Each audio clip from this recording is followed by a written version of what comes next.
Hi hello ನಮಸ್ಕಾರ. ನಿಮಗೆಲ್ಲರಿಗೂ ಸ್ವಾಗತ ಆಶಾ ಅಡುಗೆ ಮನೆಗೆ. ನೀವು ಕೂಡ ಹೆಲ್ತಿಯಾದ ಇನ್ಸ್ಟಂಟ್ ಆದ ಏನಾದರೂ ಬ್ರೇಕ್ಫಾಸ್ಟ್ ಮಾಡಬೇಕಂತ ಇದ್ದೀರಾ ಅಥವಾ ಡೈಲಿ ಒಂದೇ ಥರದ ಬ್ರೇಕ್ಫಾಸ್ಟ್ ತಿಂದು ಬೋರ್ ಆಗಿದ್ದೀರಾ? ಹಾಗಾದರೆ ಇವತ್ತು ಈ ಹೆಲ್ತಿ ಬ್ರೇಕ್ಫಾಸ್ಟ್ನ ಒಂದ್ಸರ್ತಿ ಟ್ರೈ ಮಾಡಿ. ಇದು ಜೋಳದ ಹಿಟ್ಟಿನ ಗರಿಗರಿಯಾದ ಕ್ರಿಸ್ಪಿ ದೋಸೆನ ಒಂದ್ಸರ್ತಿ ಟ್ರೈ ಮಾಡಿ. ತುಂಬಾ ಟೇಸ್ಟಿಯಾಗಿರುತ್ತೆ. ಹಾಗಾದರೆ ಇದನ್ನು ಯಾವ ರೀತಿ ಮಾಡಬೇಕನ್ನೋದನ್ನು ನೋಡೋಣ ಬನ್ನಿ. ಇದನ್ನು ಮಾಡಲಿಕ್ಕೆ ಎಲ್ಲಕ್ಕಿಂತ ಮೊದಲು ನಾವು ಇದ್ರ ಚಟ್ನಿನ ರೆಡಿ ಮಾಡ್ಕೊಳ್ಳೋಣ. ಚಟ್ನಿನ ಮಾಡಲಿಕ್ಕೆ ನಾನು ಎಲ್ಲಕ್ಕಿಂತ ಮೊದಲು 2 ಸ್ಪೂನ್ ಆಗುವಷ್ಟು ನಾನು ಬಿಳಿ ಎಳ್ಳನ್ನು ಇಲ್ಲಿ ಚೆನ್ನಾಗಿ ಗ್ಯಾಸ್ನ ಲೋ ಫ್ಲೇಮಲ್ಲಿಟ್ಟು ಇದನ್ನು ಚೆನ್ನಾಗಿ ಎಳ್ಳನ್ನು ಹುರಿಬೇಕು. ಇದನ್ನು ಹುರಿದ ನಂತರ ನೋಡಿ ನಾನು ಒಂದು ಮಿಕ್ಸಿ ಜಾರ್ಗೆ ಸಣ್ಣಗೆ ಕಟ್ ಮಾಡಿರುವಂಥ ನಾವು ಇಲ್ಲಿ ಕೊಬ್ಬರಿನ ತೆಗೆದುಕೊಳ್ಬೇಕು. ನಾನು 1 ಕಪ್ ಆಗುವಷ್ಟು ಇಲ್ಲಿ ಹಸಿ ಕೊಬ್ಬರಿನ ತೆಗೆದುಕೊಳ್ತಾ ಇದ್ದೇನೆ. ಅದರ ನಂತರ ನೋಡಿ 2ರಿಂದ 3 ಹಸಿ ಮೆಣಸಿನ್ಕಾಯಿನ ಹಾಕಬೇಕು. ಒಂದು ಮುಷ್ಟಿ ಆಗುವಷ್ಟು ನಾನು ಇಲ್ಲಿ ಕೊತ್ತಂಬರಿ ಸೊಪ್ಪನ್ನು ಹಾಕಿದ್ದೇನೆ. ಒಂದು ಅರ್ಧ ಇಂಚ್ ಆಗುವಷ್ಟು ನಾವು ಇಲ್ಲಿ ಹಸಿ ಶುಂಠಿನ ಹಾಕಬೇಕು. ಒಂದು ಅರ್ಧ ಬೆಳ್ಳುಳ್ಳಿ ಗಡ್ಡಿನ ಇದರಲ್ಲಿ ಸುಲಿದು ಹಾಕಬೇಕಾಗುತ್ತೆ. ಅದರ ನಂತರ ಒಂದು ಅರ್ಧ ಸ್ಪೂನ್ ಆಗುವಷ್ಟು ಜೀರಿಗೆನ ಮತ್ತು 2 ಸ್ಪೂನ್ ಆಗುವಷ್ಟು ಬಿಳಿ ಎಳ್ಳನ್ನು ಇದನ್ನು ಹುರಿದು ಹಾಕಬೇಕು. ಅದರ ನಂತರ ನೋಡಿ 1/2 ಟೇಬಲ್ ಸ್ಪೂನ್ ನಾನು ಇಲ್ಲಿ ಉಪ್ಪನ್ನು ಹಾಕ್ತಾ ಇದ್ದೇನೆ ರುಚಿಗೆ ತಕ್ಕಷ್ಟು. ಇದಕ್ಕೆ ಸ್ವಲ್ಪ ನೀರು ಹಾಕಿ ಚೆನ್ನಾಗಿ ಇದರ ಪೇಸ್ಟ್ನ ರೆಡಿ ಮಾಡ್ಕೋಬೇಕು. ಇಲ್ಲಿ ನೋಡಿ ಈ ಚಟ್ನಿ ರೆಡಿ ಆಗಿದೆ. ಇದನ್ನು ನೋಡಿ ಒಂದು ಪಾತ್ರೆಗೆ ತೆಗೆದುಕೊಂಡು ಇದಕ್ಕೆ ನಾವು ಒಂದು ಒಗ್ಗರಣೆ ಕೊಡೋಣ. ಒಂದು ಸೈಡಲ್ಲಿ ಚೆನ್ನಾಗಿ ಆಯಿಲ್ನ ಬಿಸಿ ಮಾಡಿ ಇದಕ್ಕೆ ಒಂದು 1/2 ಟೇಬಲ್ ಸ್ಪೂನಷ್ಟು ಸಾಸಿವೆ, ಒಂದು 1/2 ಟೇಬಲ್ ಸ್ಪೂನಷ್ಟು ಜೀರಿಗೆ, ಅದರ ನಂತರ ಕರಿಬೇವು, 1 ಕಡ್ಡಿ ಆಗುವಷ್ಟು ನಾನು ಕರಿಬೇವನ್ನು ಕಟ್ ಮಾಡಿ ಹಾಕ್ತಾ ಇದ್ದೇನೆ. ಕರಿಬೇವನ್ನು ಹಾಕಿದ ನಂತರ ನೋಡಿ ಇದಕ್ಕೆ ನಾವು ಜಜ್ಜಿರುವಂಥ ಬೆಳ್ಳುಳ್ಳಿನ ಹಾಕಬೇಕು. ಒಂದು ಅರ್ಧ ಗಡ್ಡೆ ಆಗುವಷ್ಟು ಬೆಳ್ಳುಳ್ಳಿನ ನಾನು ಇಲ್ಲಿ ಜಜ್ಜಿ ಹಾಕಿದ್ದೇನೆ. ಅದರ ನಂತರ ನೋಡಿ ಈ ಒಗ್ಗರಣೆಯನ್ನು ನಾವು ಚಟ್ನಿಗೆ ಕೊಡಬೇಕಾಗುತ್ತೆ. ಇವಾಗ ನೋಡಿ ದೋಸೆಗೆ ಪರ್ಫೆಕ್ಟ್ ಆದ ಚಟ್ನಿ ಕೂಡ ರೆಡಿಯಾಗಿದೆ.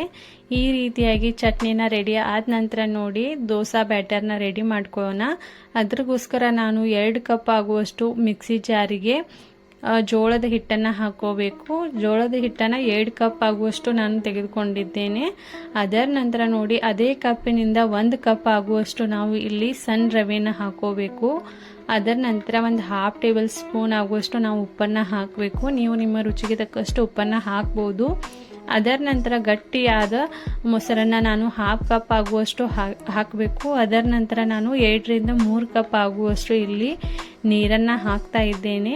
ಅದಕ್ಕೆ ಒಂದು ಹಸಿ ಮೆಣಸಿನ್ಕಾಯಿನ ಹಾಕಬೇಕು. ಒಂದು ಅರ್ಧ ಇಂಚಷ್ಟು ಹಸಿ ಶುಂಠಿನ ಹಾಕಿ ಇದನ್ನು ಒಂದು ಸರ್ತಿ ಮಿಕ್ಸಿಯಲ್ಲಿನೇ ಒಂದು ಸರ್ತಿ ಚೆನ್ನಾಗಿ ಮಿಕ್ಸ್ ಮಾಡಿಕೊಂಡು ಇದನ್ನು ಚೆನ್ನಾಗಿ ಮಿಕ್ಸಿ ಜಾರಲ್ಲಿ ಇದನ್ನು ಸಣ್ಣ ಪೇಸ್ಟನ್ನು ರೆಡಿ ಮಾಡಬೇಕಾಗುತ್ತೆ.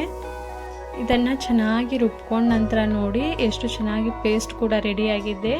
ಈ ರೆಡಿಯಾಗಿರುವ ಬ್ಯಾಟರ್ನ ಒಂದು ಬೌಲ್ಗೆ ತೆಗೆದುಕೊಳ್ಬೇಕು. ಒಂದು ಬೌಲಲ್ಲಿ ಟ್ರಾನ್ಸ್ಫರ್ ಮಾಡ್ಕೊಂಡ ನಂತರ ನೋಡಿ ಇದಕ್ಕೆ ನಾವು ಒಂದು ಪಿಂಚಷ್ಟು ನಾನು ಬೇಕಿಂಗ್ ಸೋಡಾನ ಹಾಕ್ತಾ ಇದ್ದೇನೆ. ಸೋಡಾ ಅಥವಾ ಏನೋ ಕೂಡ ಯೂಸ್ ಮಾಡ್ಬೋದು. ಇಲ್ಲಿ ಸೋಡಾ ಎಲ್ಲರ ಮನೆಯಲ್ಲಿ ಈಸಿಯಾಗಿ ಅವೈಲೇಬಲ್ ಇರುತ್ತೆ. ಅದ್ರಗೋಸ್ಕರ ನಾನು ಇಲ್ಲಿ ಸೋಡಾನ ಹಾಕ್ತಾ ಇದ್ದೇನೆ. ಸೋಡಾನ ಹಾಕಿದ ನಂತರ ನೋಡಿ ಚೆನ್ನಾಗಿ ಒಂದು ಸರ್ತಿ ಮಿಕ್ಸ್ ಮಾಡ್ಕೋಬೇಕು. ಈ ರೀತಿಯಾಗಿ ಮಿಕ್ಸ್ ಮಾಡ್ಕೊಂಡ ನಂತರ ನೋಡಿ ಈ ರೀತಿಯಾಗಿ ಬ್ಯಾಟರ್ ರೆಡಿಯಾಗಿರಬೇಕು. ಈ ರೀತಿಯಾಗಿ ಚೆನ್ನಾಗಿ ಥಿಕ್ಕಾದ ಬ್ಯಾಟರ್ ಕೂಡ ಇಲ್ಲಿ ರೆಡಿಯಾಗಿದೆ, ನೀವು ನೋಡ್ಬೋದು. ಈ ರೀತಿಯಾಗಿ ಬ್ಯಾಟರ್ನ ರೆಡಿ ಆದ ನಂತರ ನೋಡಿ ನಾವು ಇಲ್ಲಿ ದೋಸೆ ತವೆನ ಯೂಸ್ ಮಾಡಬೇಕು. ದೋಸೆ ತವೆನ ಯೂಸ್ ಮಾಡುವಾಗ ನೋಡಿ ಎಲ್ಲಕ್ಕಿಂತ ಮೊದಲು ನೀರನ್ನು ಹಾಕಿ ಒಂದು ಕಾಟನ್ ಅರಿವೆಯಿಂದ ಇದನ್ನು ಚೆನ್ನಾಗಿ ಒರೆಸಿ ತೆಗಿಬೇಕು. ಅದರ ನಂತರ ನೋಡಿ ಈ ಬ್ಯಾಟರ್ನ ಹಾಕಿ ಯಾವ ರೀತಿ ದೋಸೆನ ಸ್ಪ್ರೆಡ್ ಮಾಡ್ತೀವಲ್ವ ಅದೇ ಥರ ಈ ದೋಸೆನ ಚೆನ್ನಾಗಿ ಸ್ಪ್ರೆಡ್ ಮಾಡ್ಕೋಬೇಕು. ಸ್ಪ್ರೆಡ್ ಮಾಡಿದ ನಂತರ ನೋಡಿ ಸ್ವಲ್ಪನೇ ಇದಕ್ಕೆ ಆಯಿಲ್ನ ಹಾಕಿ ಕ್ರಿಸ್ಪಿ ಆಗೋವರೆಗೂ ಇದನ್ನು ಬೇಯಿಸಬೇಕಾಗುತ್ತೆ. ಇವಾಗ ನೋಡಿ ಸ್ವಲ್ಪ ಕಲರ್ ಕೂಡ ಚೇಂಜ್ ಆಗಲಿಕ್ಕೆ ಸ್ಟಾರ್ಟ್ ಆಗಿದೆ. ಇವಾಗ ಕಲರ್ ಚೇಂಜ್ ಆದ ನಂತರ ನೋಡಿ ಎಷ್ಟು ಈಸಿಯಾಗಿ ಇದು ಟರ್ನ್ ಕೂಡ ಮಾಡಲಿಕ್ಕೆ ಬರ್ತಾ ಇದೆ. ತುಂಬಾ ಟೇಸ್ಟಿಯಾಗಿ ಕ್ರಿಸ್ಪಿಯಾಗಿ ಈ ದೋಸೆ ರೆಡಿ ಆಗುತ್ತೆ. ಒಂದು ಸರ್ತಿ ಟ್ರೈ ಮಾಡಿದರೆ ನೀವು ಪದೇ ಈ ರೆಸಿಪಿನ ಮಾಡ್ತೀರಾ ಅನ್ಬೋದು. ಅಷ್ಟು ಟೇಸ್ಟಿಯಾಗಿರುತ್ತೆ, ಅಷ್ಟೇ ಹೆಲ್ತಿ ಕೂಡ ಇದೆ. ಇದನ್ನು ಒಂದು ಸರ್ತಿ ಟ್ರೈ ಮಾಡಿ. ಇದನ್ನು ಕೇವಲ 10ರಿಂದ 15 ನಿಮಿಷದಲ್ಲಿ ಇನ್ಸ್ಟಂಟಾಗಿ ಈ ದೋಸೆನ ನೀವು ರೆಡಿ ಮಾಡ್ಬೋದು. ಈ ದೋಸೆ ಮಾಡಿದ ನಂತರ ನೀವು ಎಲ್ಲ ದೋಸೆಯನ್ನು ಮರೆತಿರ್ತೀರ, ಅಷ್ಟು ಟೇಸ್ಟಿಯಾಗಿ ರೆಡಿ ಆಗುತ್ತೆ. ಇದನ್ನು ಒಂದು ಸರ್ತಿ ಟ್ರೈ ಮಾಡಿ. ಹಾಗಾದರೆ ಇದೇ ರೀತಿ ಉಳಿದಿರುವ ಎಲ್ಲ ದೋಸೆಗಳನ್ನು ನಾನು ರೆಡಿ ಮಾಡ್ತಾ ಇದ್ದೇನೆ. ಎಲ್ಲಕ್ಕಿಂತ ಮುಂಚೆ ನಾವು ದೋಸೆ ತವೆ ಮೇಲೆ ನೀರನ್ನು ಹಾಕಿ ಅದನ್ನು ಒರೆಸ್ಕೊಂಡ ನಂತರ ನೋಡಿ ಅದ್ರ ಮೇಲೆ ಬ್ಯಾಟರ್ನ ಹಾಕಿ ಚೆನ್ನಾಗಿ ಸ್ಪ್ರೆಡ್ ಮಾಡಿಕೊಂಡು ಕ್ರಿಸ್ಪಿ ಆಗೋವರೆಗೂ ಇದನ್ನು ಚೆನ್ನಾಗಿ ಬೇಯಿಸಬೇಕು. ಅದರ ನಂತರ ನೋಡಿ ಇದನ್ನು ತಿನ್ನಲಿಕ್ಕೆ ಸರ್ವ್ ಮಾಡ್ಬೋದು. ತುಂಬಾ ಟೇಸ್ಟಿಯಾಗಿ ಈ ದೋಸೆ ರೆಡಿಯಾಗಿದೆ. ಇದನ್ನು ಚಟ್ನಿ ಮತ್ತು ಮೊಸರು ಜೊತೆ ಪರ್ಫೆಕ್ಟ್ ಕಾಂಬಿನೇಷನ್ ಅನ್ಬೋದು. ತುಂಬಾ ಟೇಸ್ಟಿಯಾಗಿ ರೆಡಿ ಆಗುತ್ತೆ. ಒಂದು ಸರ್ತಿ ಟ್ರೈ ಮಾಡಿ. ವಿಡಿಯೋ ಇಷ್ಟವಾದರೆ ಲೈಕ್ ಮಾಡಿ, ಶೇರ್ ಮಾಡಿ, ಸಬ್ಸ್ಕ್ರೈಬ್ ಮಾಡೋದನ್ನು ಮರಿಬೇಡಿ.